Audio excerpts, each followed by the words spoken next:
आपला भारत देश हा कृषीप्रधान देश। हेच कृषी क्षेत्र टिकवण्यासाठी शासन असेल, सरकार असेल, नेहमीच प्रयत्न करत असतं।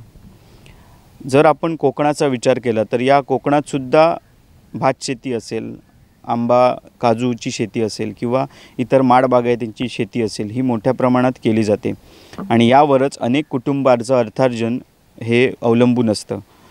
मात्र सध्या वन्य प्राण्यांचा होणारा त्रास, हवामानातील बदल आणि अवेळी पडणारा पाऊस यामुळे शेतकरी कुठेतरी मेटाकुटीला आलेला आपल्याला पाहायला मिळतोय।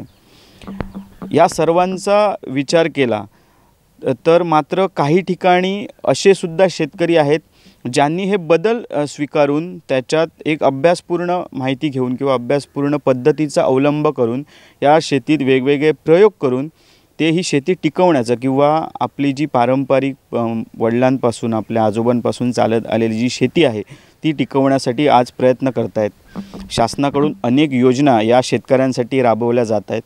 मात्र त्याची वस्तुस्थिती काय आहे किंवा त्या योजनांचा शेतकऱ्याला कितपत फायदा होतो, याचा शेतकरी कशा प्रकारे अवलंब करतो हे सुद्धा पाहणं तेवढंच गरजेचं आहे।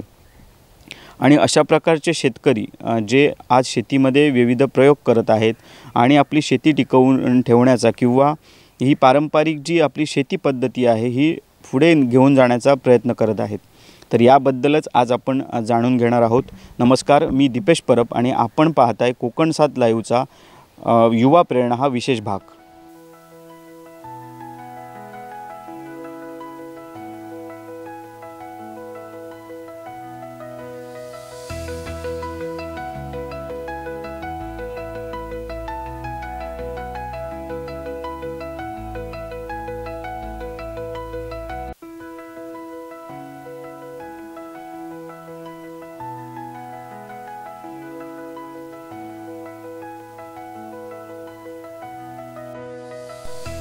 मी आता ज्या ठिकाणी आहे ते ठिकाण म्हणजे निसर्गाने मुक्त हस्ताने उधळण केलेला त्याच आंबा असेल, भात शेती असेल, काजू असेल किंवा इतर जी भाजीपाल्याची शेती असेल, या शेतीतून मी आता ज्या भागात आहे त्या भागातील शेतकरी हा सदन आहे आणि आजही त्याच क्षमतेने आपलं अर्थार्जन जे आहे तो या संपूर्ण शेतीवरती करत आहे।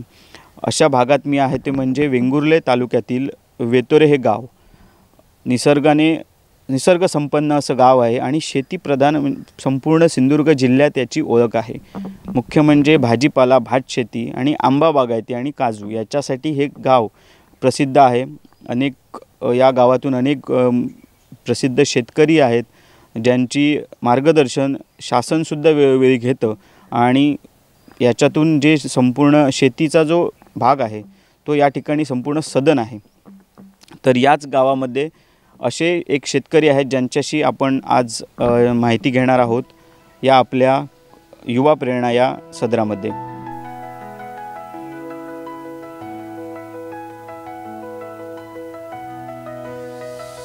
महाराष्ट्र शासनाच्या कृषी विभागामार्फत प्रत्येक तालुक्यामध्ये भात शेती स्पर्धा ही घेण्यात आलेली होती। प्रत्येक वर्षी ही स्पर्धा कृषी विभागामार्फत घेतली जाते आणि या स्पर्धेमध्ये वेंगुर्ले तालुक्यामध्ये ज्या शेतकऱ्यांनी प्रथम क्रमांक मिळवून म्हणजेच भात शेतीचं सगळ्यात जास्त उत्पन्न घेऊन आणि ते उत्पन्न म्हणजे अभ्यासपूर्ण शेती लागवड असेल याचा अवलंब करून ज्या सगळ्यात जास्त भात शेतीचं उत्पन्न घेऊन ज्यांनी वेंगुर्ले तालुक्यामध्ये प्रथम क्रमांक मिळवला असे शेतकरी आणि जे शेती हा त्यांचा मुख्य व्यवसाय आहे आणि त्याच्यावरती संपूर्ण वार्षिक त्यांचं जे अर्थार्जन आहे, आर्थिक जो स्तर आहे तो त्यांचा अवलंबून आहे, असे शेतकरी म्हणजेच सुशांत नाईक वेतोरे येथील त्यांच्या आपण आज शेतामध्ये आहोत। त्यांच्याकडून अधिक माहिती जाणून घेणार आहोत की कशा प्रकारे आज शेती मागे पडत असताना आज शेतीमध्ये विविध प्रयोग करून भात शेती असेल, भाजीपाला शेती असेल यामध्ये विविध प्रयोग करून आज आपलं स्वतःचं अर्थार्जन करण्याबरोबरच ते आज युवकांना, नवीन युवक जे शेतीमध्ये येऊ इच्छितात अशा युवकांना प्रेरणा देण्याचं काम करत आहेत। त्यांच्याशी आपण आज त्यांच्याकडून या संपूर्ण त्यांच्या प्रवासाची माहिती घेणार आहोत आणि युवकांनासुद्धा याच्यातून बोध देण्याचा आपण प्रयत्न करणार आहोत। तर आपल्यासोबत आहेत सुशांत नाईक। नमस्कार, आपलं स्वागत आहे कोकण 7 लाईव्हच्या युवा प्रेरणा या सदरामध्ये। सर्वप्रथम आमच्या दर्शकांना आपली माहिती जाणून घ्यायला आवडेल की नेमकं आपली पार्श्वभूमी काय आहे, याबद्दल काय सांगाल? नमस्कार, माझं नाव सुशांत मोहन नाईक. 1998 पासून म्हणजे 10वी झाल्यानंतर तर करायचं काय, एक स्वप्न होतं की समोर दिसणारं जे जंगल आहे म्हणजे वडिलोपार्जित जागा ती बागायती असावी आणि शेतीकडे तो बघण्याचा दृष्टिकोन आहे की आपण अनेक वर्ष पाहतोय की कोकणातले तरुण हे मुंबईला जातात. हे कुठेतरी बदलावं ही मनापासूनची इच्छा होती आणि 1998 पासून आमचा डोंगरभाग असलेल्या जागेमध्ये दरवर्षी 50-50 कलमं, आंब्याची कलमं, काजूची कलमं हे लावत असताना त्याच्यामध्ये आंतरपीक म्हणून चिबूड, काकडी, भाजीपाला उत्पादन घेत आमचा एक प्रवास म्हणजे एक सुरू झाला आहे. आणि ह्या सगळ्या गोष्टीमध्ये आज म्हणजे जर आज शेवट सांगायचा झाला तर अनेक जण म्हणतात की शेतीमध्ये मिळतं काय, तर मी सांगेन आज मी शेतीमध्ये सेटल आहे. भविष्यामध्ये लागणारी माझी झाडं निसर्गाने फक्त साथ दिली पाहिजे. माझं घर मी केलेलं आहे. भविष्यात म्हणजे अगदी सांगायचं म्हणजे बट समाजामध्ये असं म्हणतात की एक स्टेटस असतं. ते स्टेटस कधी असतं, ज्यावेळी तुम्ही काहीतरी वेगळी कामगिरी करता. ते स्टेटससुद्धा समाजामध्ये निर्माण करण्याचा प्रयत्न आहे. वेतोरा म्हटल्यानंतर सगळ्यात महत्त्वाची गोष्ट की ह्यासाठी फेमस आहे की चिबूड, वांगी, वाली, कणगर हे वेतोऱ्याचं अगदी म्हणजे ज्याची ओळख आहे की म्हणजे चिबूड म्हटल्यानंतर वेतोरा, मिरची म्हटल्यानंतर वेतोरा. आणि हे गेली 1998 पासून अगदी आम्ही जवळपास मला असं वाटतं की गावातले आम्ही अगदी जेवढे 70% तरुण आहोत हे सध्या आम्ही सगळे ह्या भाजीपाला शेतीमध्ये आहोत. भाजीपाला करत असतानासुद्धा आम्ही मुख्य पीक आमचं तयार केलं ते म्हणजे काजू आणि आंबा. आज त्यातनंही उत्पन्न आता चालू झालं आहे. दुसरी गोष्ट शेतीकडे, भात शेतीकडे बघण्याचा दृष्टिकोन हा अनेकांचा फार वेगळा असतो. कोण पोटासाठी करतात. मी तर असं बघितलं, जर तुम्ही अगदी विचार करून अगदी विविधता निवडलात, अगदी जी काही बियाणे आहे जी शेतकऱ्याला म्हणतात बघा की भरघोस उत्पादन देणारी आहेत, अशी जर तुम्ही उत्पादनं जर निवडला तर शेती ही सुद्धा प्रॉफिटमध्ये आहे. कारण सध्या असणारा शासनाचा दर हा सुद्धा काही कमी नाही. अगदी 2200, 2300, 2400 हा गेल्या 2-3 वर्षातला म्हणजे अगदी मोठा दर. त्यामुळे शेतकरी ह्या सगळ्यामध्ये सुद्धा फक्त कसं असतं, बियाण्यांची आपल्या जो चॉईस असतो की आपण नेमकं काय करावं याचं मार्गदर्शन मी असं म्हणेन शेतकऱ्यांना सगळ्यात महत्त्वाची गरज असते की कृषी विभागानं हे मार्गदर्शन करणं ही काळाची गरज आहे. पण कधीतरी म्हणजे बऱ्याच वेळा मी एक नोटीस केलं आहे की तालुका कृषी कार्यालयाकडून अशा प्रकारच्या मार्गदर्शन मिळत नाही. जे बहुधा मिळतं ते अगदी सीझन संपल्यावर मिळतं. तुमच्या माध्यमातून मी ह्या विभागाला एक स्पेशली सांगेन की तालुका कृषी विभाग हा 100% शेतकऱ्यांसाठी असतो. पण त्यांचा शेतकऱ्याकडे बघण्याचा दृष्टिकोन हा अतिशय म्हणजे त्याला म्हणतात नाराजीनं बघण्याचा असतो. कोण त्यांचा म्हणतात बघा, कोण विचारणारा कोण नसतो. त्यामुळे कुठेतरी म्हणतात बघा शेती वाढेल. आता आम्ही म्हणतो तरुण उतरत नाहीत. ह्याचं एक कारण असं बघितलं, अगदी मी विचार केला. मी अगदी 1-2 वर्ष मी शाळेमध्ये अगदी अध्यक्ष म्हणून एक काम करण्याचा प्रयत्न केला. ते हे गोष्ट एक मला जाणवली की शेतीमध्ये तरुण का येत नाही. कारण आमच्या शिकणाऱ्या मुलांना जर आम्ही शेतीत शिकवलं नाही तर भविष्यात शेती ही नष्ट होण्याचं कारण कसं आहे, आपल्या कॉलेजमध्ये जाणारी मुलं असतील किंवा म्हणजे प्राथमिक म्हणा, माध्यमिक म्हणा, कॉलेजमध्ये इथे शेतीवर शिकवलं जात नाही. हा सगळ्यात मोठी समस्या आहे. मी हे सगळे निर्णय घेत असताना सरकारने घ्यायचे असतात. मी तर असे अगदी शासनाला असे म्हणेन की जेवढा आम्ही शिकण्यावर भर देतोय तेवढाच भर हा शेतीवर जर आपण बालवयात दिला तर असं वाटतं की तरुण जो उद्योगधंद्यासाठी तुटपुंज्या पगाराला मुंबई पुण्यासारख्या शहरामध्ये जातोय तो भविष्यात जाणार नाही. निश्चितच आपण या मुद्द्याकडे येणार आहोत पुढे. पण त्याआधी ज्या क्षेत्रात शेती, भात शेती म्हणजे आपण म्हटलं आंबा, काजू आणि जो भाजीपाल्यात वेतोरा गाव हे संपूर्ण सदनच आहे. आणि आज भाजीपाला म्हटलं की वेंगुर्ला तालुक्यात वेतोरा गाव आणि त्याचा जो पंचक्रोशी जे आहे त्याच्याकडे बघितलं जातं. आणि आंबा, काजू बागायतीमध्ये आज बरेचसे शेतकरी सदन आहेत. मात्र भात शेतीमध्ये आपल्या तालुक्यामध्ये एक प्रथम क्रमांक आलेला आहे. विक्रमी म्हणजे आपण सगळ्यात जास्त भात शेतीचं उत्पादन घेतलेलं आहे. तर ते कशा पद्धतीने आणि साधारण किती उत्पादन हे आपण घेतलेलं आहे भात शेतीचं, याबद्दल काय सांगाल? सांगतो. गेली 3 वर्ष मी भातपीक स्पर्धेमध्ये भाग घेतो आहे. अगदी 2022मध्ये तिसरा क्रमांक आला होता. तिसरा क्रमांक आल्यानंतर माझी नाराजी होती की आपण 1 नंबरसाठी आपला प्रयत्न केला पाहिजे. गेल्या वर्षीसुद्धा मी फॉर्म भरला, पण कृषी विभागातल्या अगदी म्हणजे अनास्थेमुळे तो फॉर्म ऑनलाईन भरला गेला नाही. चालू वर्षी पुन्हा प्रयत्न केला, कारण भात पिकामध्ये सुद्धा खूप काय करता येतं हे दाखवण्याचा हा हट्ट होता. आणि आनंद ह्या गोष्टीचा आहे की सुरुवातीला बियाणं कुठलं नाही, पीक स्पर्धेसाठी ज्यावेळी तुम्ही उतरता त्यावेळी तुम्हाला बियाण्याचा निवडी फार महत्त्वाची. जसं 6444 म्हणा किंवा सफल शुभांगी म्हणा, गोरखनाथ म्हणा, अशी भात बियाणी तुम्हाला निवडावी लागतात. योग्य वेळेला त्याची पेरणी करावी लागते. कापणी ह्या सुद्धा गोष्टी आहेत. पण ह्या सगळ्या गोष्टी तुम्ही प्रचंड जरी मेहनत केला, तुम्ही स्पर्धेत उतरलात, प्रचंड मेहनत केला आणि समजा यश मिळालं, मला यश मिळालं, पण हे यश मिळालं निसर्गाची साथसुद्धा फार महत्त्वाची असते. निश्चितच निसर्गाची साथसुद्धा फार महत्त्वाची असते आणि ह्याच निसर्ग काहीसा अवकाळी पाऊस आणि बऱ्याचशा गोष्टींमुळे शेतकऱ्याला थोडं हैराण झालेलं आहे असं आपण म्हणू शकतो. आणि यात आपण म्हटलात की भात शेती तुम्ही केलात, तर साधारण किती भात हे तुम्हाला आत्तापर्यंत नोंद झालेली, म्हणजे तुमच्या भाताची प्रथम क्रमांक येण्यासाठी किती भाताची नोंद झालेली आहे? माझं चालू वर्षीचं भात हे 93.5 किलो, म्हणजे 93.5 किलो म्हणजे त्यांचा 1 गुंठ्याचा काप हा डेमो म्हणून कापला जातो आणि त्याच्यावर हेक्टर उत्पादन ठरवलं जातं. माझ्या 1 गुंठ्याचा भाताचा एकूण किलो होता 93.5 किलो आणि दुसरा क्रमांक जो होता तो 65.5 किलो होता. बरोबर. त्याचप्रमाणे जर भात शेतीकडे आपण बघितलं तर सध्या जी भात शेतीला कामगार म्हणा किंवा भात शेतीला पेरणी करण्यापासून ते भात शेती कापण्यापर्यंतचा जो प्रवास असतो त्यात तर मोठा खर्च असतो शेतकऱ्याला.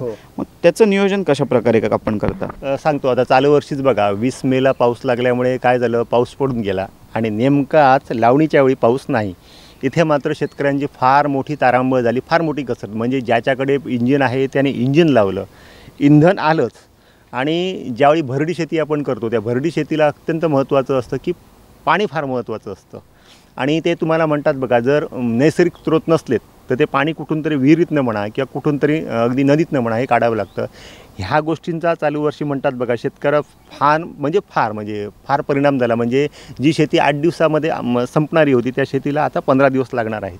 बरोबर. म्हणजे हे सुद्धा बरेचसे विषय आहेत जे शेतकऱ्याला सहन करावे लागतात आणि त्यातूनच ही सगळी शेती उभी राहते. आणि अशा प्रकारच्या या स्पर्धांमध्ये आणि हे सुद्धा सर्व याच्यातून जाऊन तुम्हीसुद्धा या ठिकाणी भात पीक हे घेत आहेत. दुसरा महत्त्वाचा मुद्दा म्हणजे जसं आपण मगाशी म्हटलं की सध्या शेतीकडे एक बघण्याचा दृष्टिकोन बदललेला आहे युवकांचा.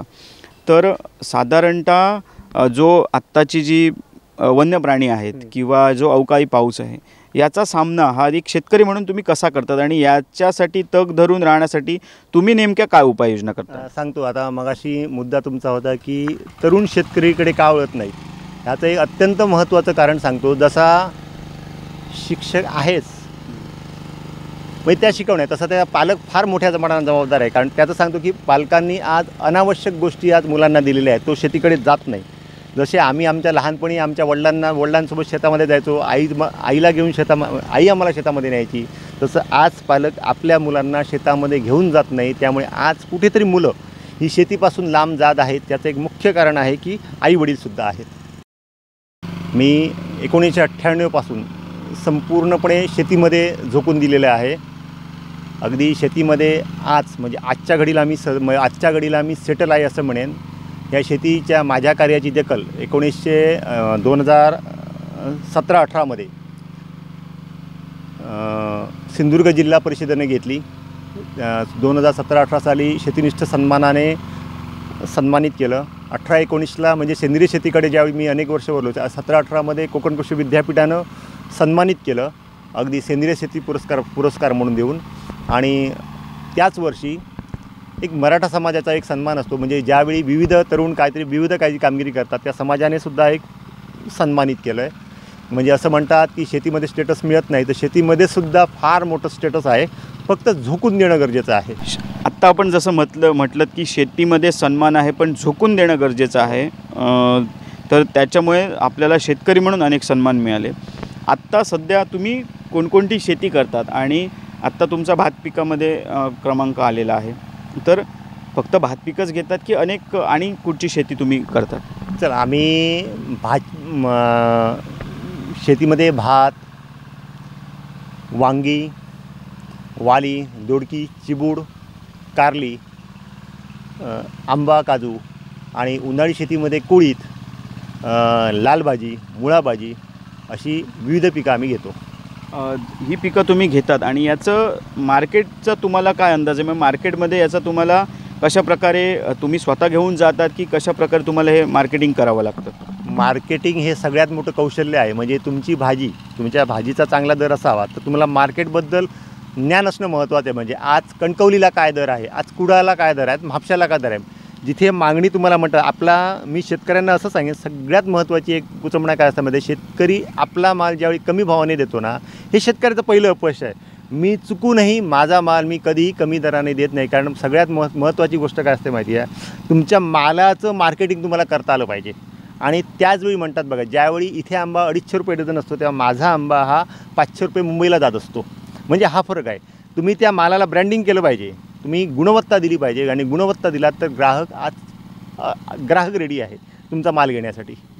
निश्चितच वेतोऱ्यामध्ये तुमच्यासारखे बरेचसे शेतकरी आहेत जे भाजीपाला आणि या संपूर्ण ती मगाची जी शेती म्हटलं ती करतात. मग या ठिकाणी काही व्यापारी येऊन तुमचा माल घेऊन जातात की तुम्ही स्वतः बाजारपेठेत जाऊन बाजारपेठेचा अभ्यास करून हा विक्री करतात जेणेकरून तुम्हाला 4 पैसे जास्त मिळतात?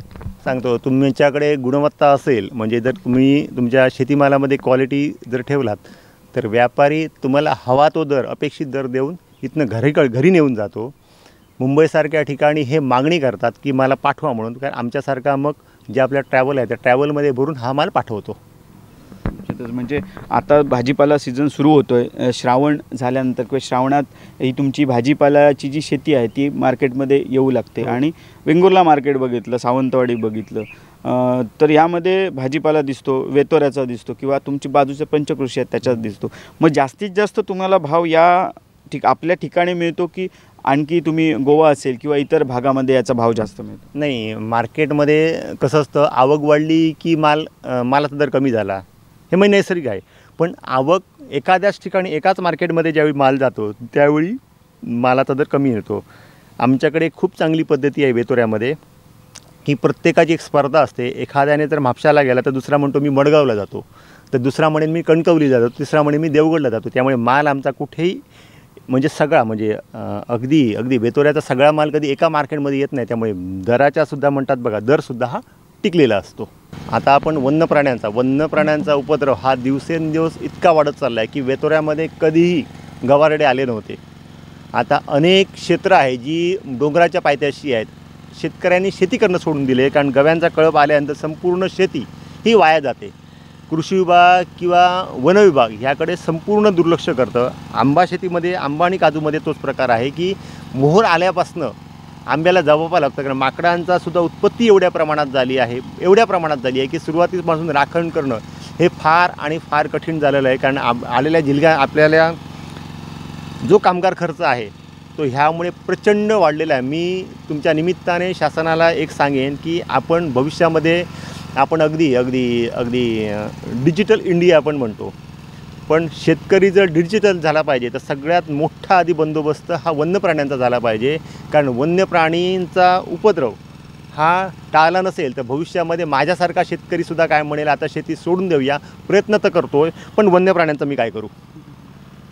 म्हणजे हा सुद्धा एक मोठा मुद्दा हा प्रत्येक ठिकाणी प्रत्येक शेतकऱ्याला सध्या भेडसावतोय, तो म्हणजे वन्य प्राण्यांचा उपद्रव. आणि याचमुळे एक आहे की बरेचसे जे शेतकरी आहेत त्यांनी काही प्रमाणात शेती ही कमी केलेली आहे आणि अशा प्रकारे वन्य प्राण्यांचा उपद्रव यामुळे ही आपण ठिकठिकाणी सुद्धा शेती ही काही ठिकाणी कमी झालेली दिसते.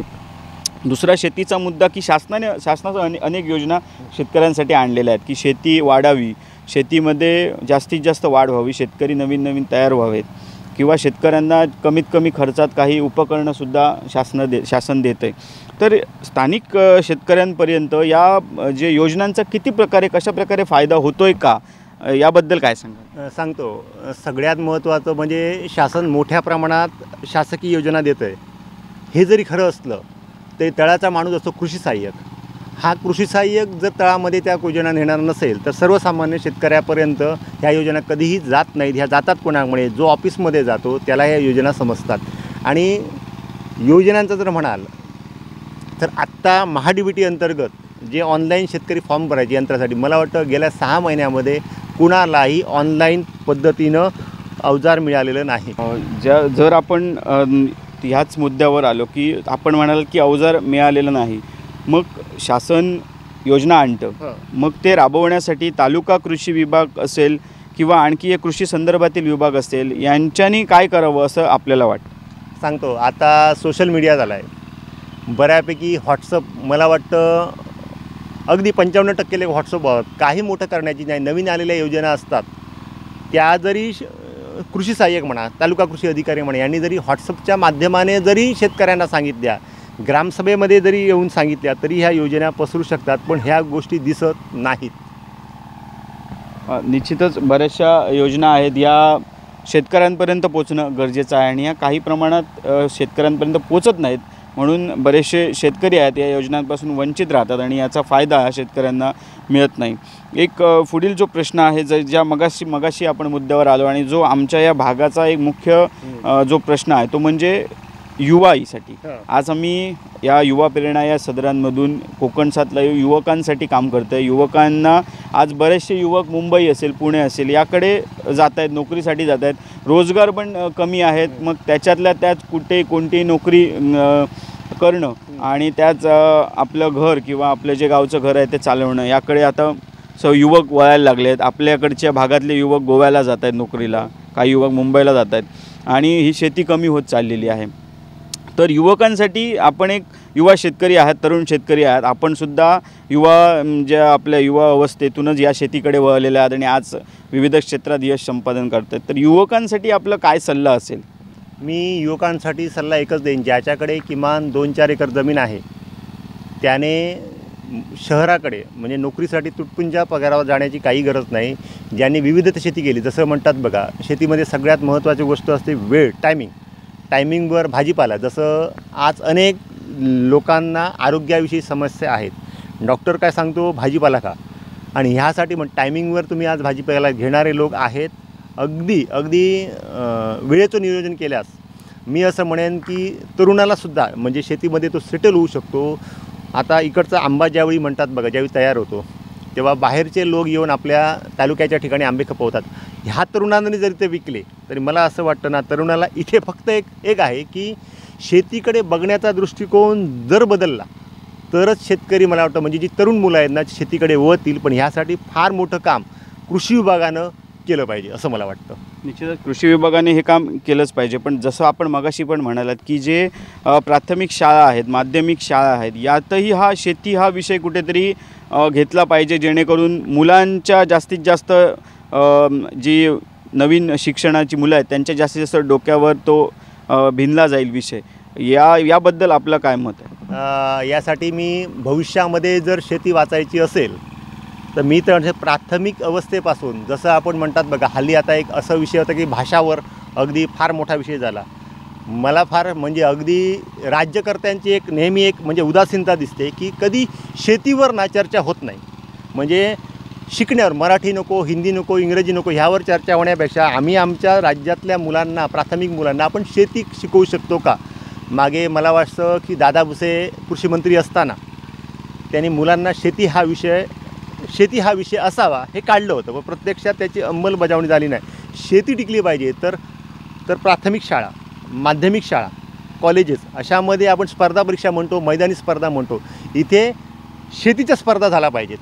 आणि शिकवणारा जो शिक्षक आहे त्याने आपला दृष्टिकोन फार बदलला पाहिजे, कारण भविष्यामध्ये शेती टिकलीत तरच सगळे टिकतील.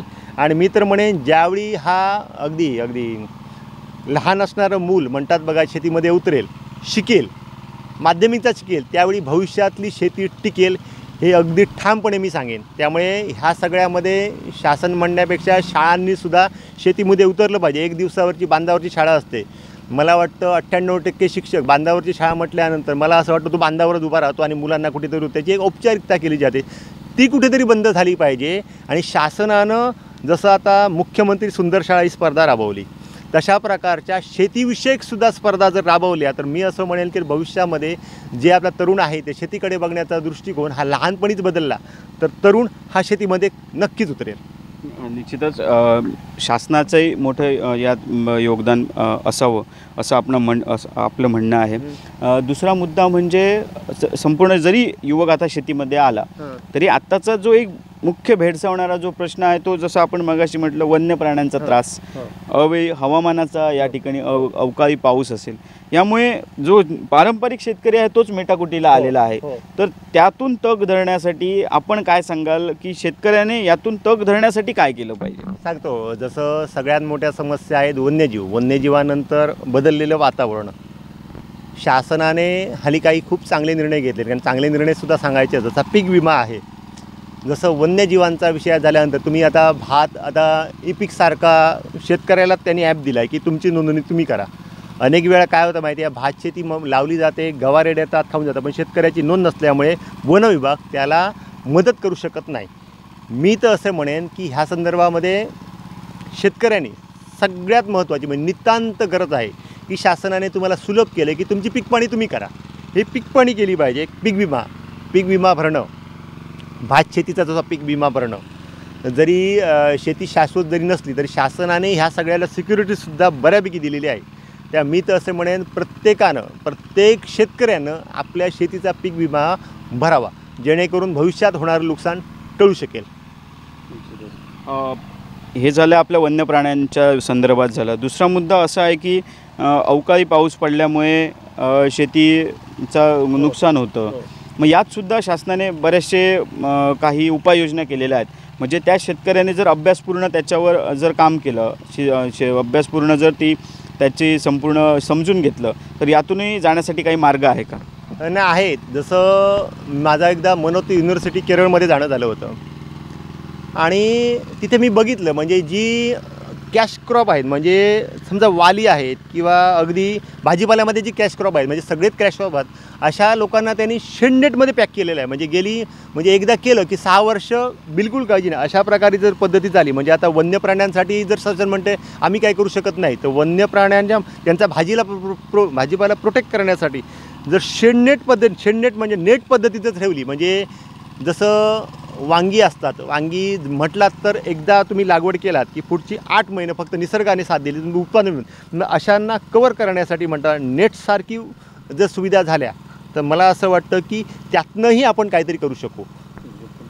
त्याचप्रमाणे आज आपले कृषी विभाग असेल किंवा जे प्रादेशिक फळ संशोधन केंद्र आहे, ज्यावेळी फळांवरती किंवा पिकांवरती किडींचा प्रादुर्भाव होतो किंवा आणखी शेतीवर काही संकट येतं, त्यावेळी वेळोवेळी मार्गदर्शन हे त्यांच्याकडून मिळत असतं. मग याचा उपयोग शेतकऱ्यांना नेमका होतो का? नाही, सांगेन. सगळ्यात महत्त्वाचं म्हणजे वेंगुर्ला फळ संशोधन केंद्र आहे. आपण म्हणतो सायंटिस्ट आहेत, पण हे सायंटिस्ट, माझा स्वतःचा अनुभव आहे, कधी योग्य मार्गदर्शन बिलकुल करत नाही. एखादा त्यांच्याकडे जाऊन समस्या विचारला तर समस्येचं निराकरण हे वेगळंच सांगतात. माझा अनुभव की विद्यापीठ म्हटल्यानंतर एक आशेचा किरण असतो, कारण एखादी गोष्ट दाखवल्यानंतर विद्यापीठ काहीतरी करेल.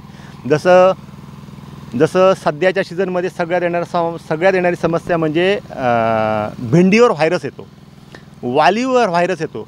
गेली अनेक वर्ष आम्ही बोंबलून सांगितो की विद्यापीठाला ह्याच्यामध्ये काय, विद्यापीठ एकच सांगते ते काढून टाका, पण विद्यापीठ ते वाचवण्यासाठी कधीही सांगत नाही. विद्यापीठाची सुद्धा एक नाराजी शेती संदर्भात, कोकण कृषी विद्यापीठाची जी आपली वेंगुर्ला शाखा आहे याचीसुद्धा नाराजी, अगदी मी तर स्वतः नाराज आहे की ह्यांच्याकडनं उपाययोजना ह्या बऱ्याच वेळा नसतातच.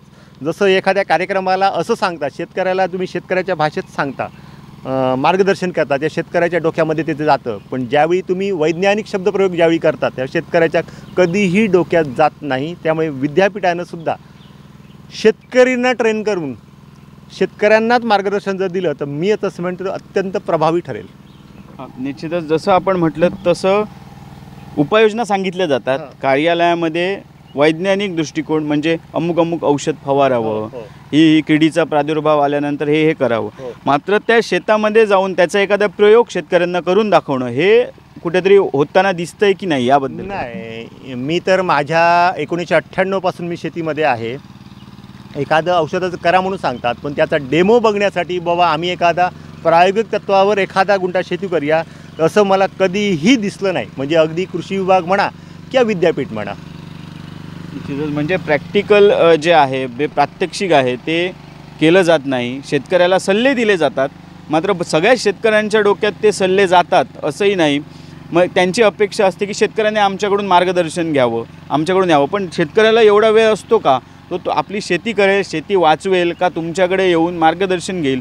मग यासाठी तुम्ही त्यांच्या बांधावर शेतात जाऊन त्यांना त्याचं प्रात्यक्षिक दाखवणं हे गरजेचं असतं आणि ते कुठेतरी प्रादेशिक फळ संशोधन केंद्र यांच्याकडून होताना दिसत नाही, असा बऱ्याचशा शेतकऱ्यांचा आरोप आहे. आणि ते सुद्धा आत्तासुद्धा जसं म्हटल्याप्रमाणे की शेतकऱ्याला योग्य प्रकारे मार्गदर्शन जर द्यायचं असेल तर त्याच्या शेतात जाऊन त्यांना काय समस्या येतात त्या जाणून घेऊन त्याच्यावर प्रात्यक्षिक करून त्यांना मार्गदर्शन करणं गरजेचं आहे, तरी शेती टिकेल.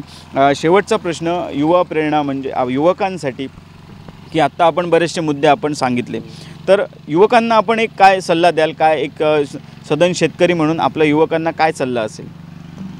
युवकांना मी असं सांगेन की तुमची जी शेती आहे ते शेतामध्ये जावं. आज जर बघितलात तर आज कोकमचा भाव बघा, कोकमची अनपेक्षित म्हणजे कुणीही कल्पना केली की कोकम 400च्या पार जाईल. तर कुठलं पीक कुठल्या म्हणतात बघा, तिरफळा आहेत, कोकम आहेत, आंबड आहेत, अशी अनेक पिकं आहेत जे दुर्लक्षित आहेत. अशा प्रकारची लागवड केली तर म्हणतात बघा खूप काय, म्हणजे युवकांसाठी मी तर असं म्हणेन की कोकण हा आपण कॅलिफोर्निया म्हणतो, पण कॅलिफोर्नियाने म्हटलं पाहिजे अरे कोकणच खरं कॅलिफोर्निया, असं इतकं भौगोलिक परिस्थिती प्रचंड आहे. युवकांना मी असं सांगेन की सुरुवातीला आपल्याला असं म्हणतात की लगेच पैसे मिळावेत, जसं आंबा लावल्यानंतर किमान 10 वर्ष थांबावी लागतात. सुरुवातीला भाजीपाला क्षेत्रावर युवकांनी जोर दिला पाहिजे, जेणेकरून समजा आपण मुळा भाजी, लाल भाजी घालतो, त्या महिन्यामध्ये त्याचं उत्पादन मिळतं. त्याचं योग्य विक्रीसाठी तुम्ही अनेक ठिकाणी असं आहे की क्वालिटीची भाजी मिळत नाही, अशा ठिकाणी जावं. थोडीशी म्हणतात बघा, थोडीशी आपण म्हणतो अरे मी बाजारात जाऊन विकू का, मातीत जाऊ का, म्हणतात बघा आपल्याला मोठं व्हायचं असेल तर थोडी लाजसुद्धा सोडली पाहिजे. आणि लाज सोडली स्वतः, आता माझं स्वतःचं मत आहे, मला अनेकांना सांगावं वाटतं, मला शेतकरी आहे म्हणून सांगताना प्राऊड फिलिंग होतं, तसंच मुलांनासुद्धा म्हणतात बघा आपण शेती करतो याचं प्राऊड फिलिंग पहिलं असलं पाहिजे. युवकांना मी अनेक सांगेन, जसं आमच्याकडे कणगर उत्पादन केलं जातं. कणगर उत्पादन केल्यानंतर म्हणतात बघा त्याचं काढणी आहे ती तुम्ही कधीही करा, म्हणजे नोव्हेंबरला करा, डिसेंबरला करा, जानेवारीला करा, जसं जसं मार्केटमध्ये डिमांड असतं, योग्य दर असतं त्यावेळी तुम्हाला काढ. त्यामुळे इथे तर मी म्हणेन की शेतकऱ्यांना खूप काही करण्यासारखं आहे, खूप काय. म्हणजे तरुणांना सांगायचं म्हणजे ना, आता माझ्या गावातले तरुण म्हणजे जे आता कॉलेजमध्ये जातात, मला आनंद वाटतो की माझ्या गावातला माझा तरुण जो आता 11वी-12वी करतो तो तरुण मात्र माझा शेतीमध्ये दिसतो आहे, म्हणजे युवा शेतकरी शेतीमध्ये दिसतो आहे आणि भविष्यात तो ही शेतीसुद्धा सांभाळेल यात मला विश्वास वाटतो. मी एक गोष्ट सांगेन की वेतोऱ्याकडे बघण्याचा दृष्टिकोन, असं म्हणतात की वेतोऱ्यातलेच लोक मेहनती आहेत, मेहनती नाही तर वेतोऱ्यामध्ये शेतीकडे बघण्याचा जो दृष्टिकोन आहे तो मुळातच तिथल्या शेतकऱ्यांचा चांगला असल्यामुळे येणाऱ्या पिढीचासुद्धा तो चांगला आहे. निश्चितच शेतीकडे बघण्याचा दृष्टिकोन बदलला पाहिजे, तर ही शेती टिकेल, असं एकंदरीत सुशांत नाईक यांचं म्हणणं आहे. आणि त्यांनीसुद्धा आपल्या युवा वयापासूनच आज तरुणपणापर्यंत आपली वडिलोपार्जित जी शेती आहे तीच करत आपलं अर्थार्जन चालू ठेवलेलं आहे. आणि ते अनेक युवकांना हाच सल्ला देत आहेत की शेतीकडे बघण्याचा दृष्टिकोन बदला.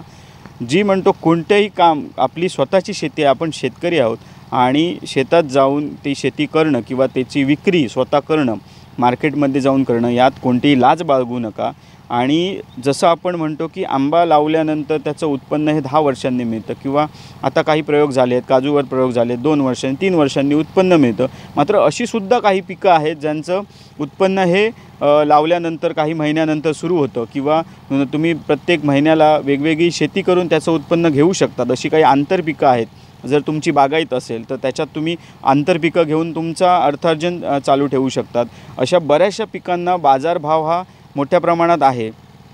निसर्गाचा जो समतोल आहे, म्हणजे निसर्गात अवकाळी पाऊस येतो त्याच्यामुळे नुकसान होतं ते ठीक आहे, पण त्याच्यावरही बऱ्याचशा उपाययोजना करूनसुद्धा तुम्ही ही शेती करू शकतात आणि त्याच्यापासून तुमचं अर्थार्जन करू शकतात.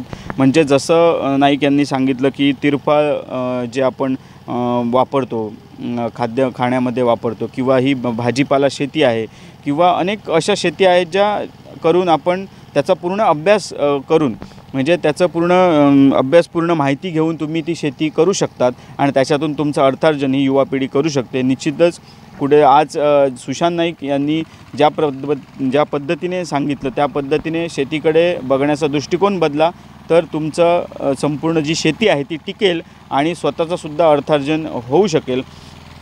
तर आज युवा प्रेरणा या सदरामध्ये आपण जाणून घेतलं की शेती या विषयावरती आणि युवकांना त्यांनी बहुमोल असे सल्ला दिलेला आहे. तर अशाच प्रकारे आपण अनेक या सदरामध्ये अनेक जे युवा आहेत त्यांनी विविध क्षेत्रामध्ये आपलं क्षेत्र सांभाळत या ठिकाणी आपलं संपूर्ण कुटुंब चालवलेलं आहे किंवा युवकांसाठी एक प्रेरणादायी बनलेले आहेत. असेच आपण त्यांच्याशी आपण पुढे बोलणार आहोत आणि त्यांच्याकडून अधिक माहितीही जाणून घेणार आहोत. कॅमेरामॅन साहिल दहीबावकर सहित दीपेश परब, वेंगुर्ला.